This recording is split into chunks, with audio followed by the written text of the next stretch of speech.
Hi everybody, it's Donna again. I wanted to show you a little flower I made over the weekend. It's my take on a coffee filter grunge flower. That's what I'm going to call this one.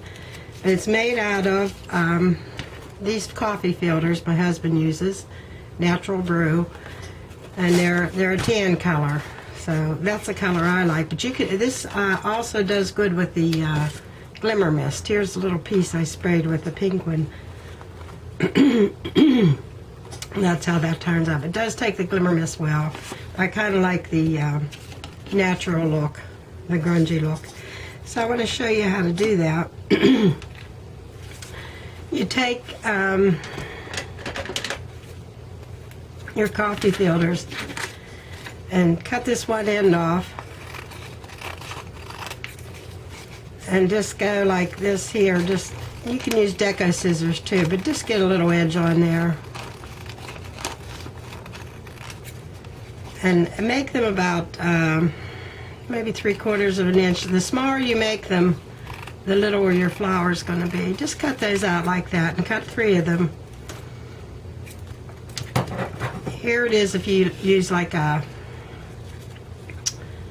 maybe in 1/2 inch strips. That's a small size you'll get with that one.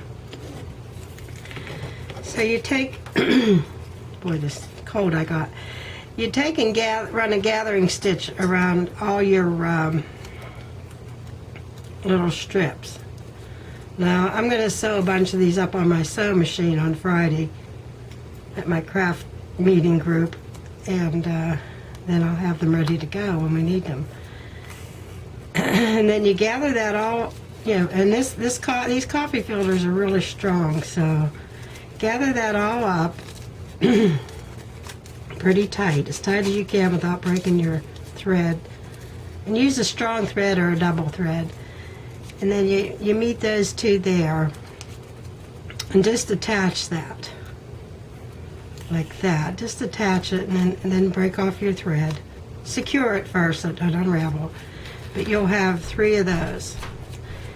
And this is what what I did, you know, to get to 3. And there's 3 like that. And what I did was I glued them together. I use the Beacon's 3-in-1. It's really, really strong and it dries fast. I just put a little bit around there and glued one on top of the other. And like that.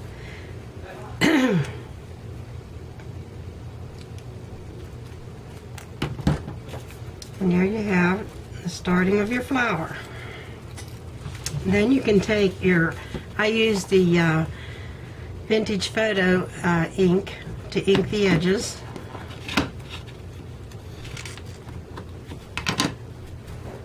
You can do this before you put it together or after. I did both, so just ink the edges up like that. You don't have to be real delicate because this is really strong paper. So just ink those up as much as you want or with whatever color you want. Like that. Make sure they're kind of even. And crunch them up to where you think they look nice. And then you'll have that. That's all dried and ready for your center. Which I'm going to put a little copper bead in mine. Just with a little dab of glue. They make really cute flowers. They're easy, a little time consuming if you do them by hand. But then you get your little flower like that. And for the leaves, I used a white leaf and I sprayed it with, there's how it turns out. I sprayed it with eucalyptus walnut stain from Tuscanico. And what else I did with this was I took my vintage photo and I inked those edges up a little bit to give it a little bit more depth. And you can also spray this with your green glimmer mist. The olive green is pretty. I don't have that one. My daughter has that one I use once in a while. But that's what your white leaves turn into. And then you clip that wire off a little bit. And glue that to the back of your flower. Whoops, I got it on the wrong way. Go to the back like that. And then I just cut a little circle with my circle punch and put, I even inked that. I thought that looked cute. You're going to cover it anyway, but I like the looks of that.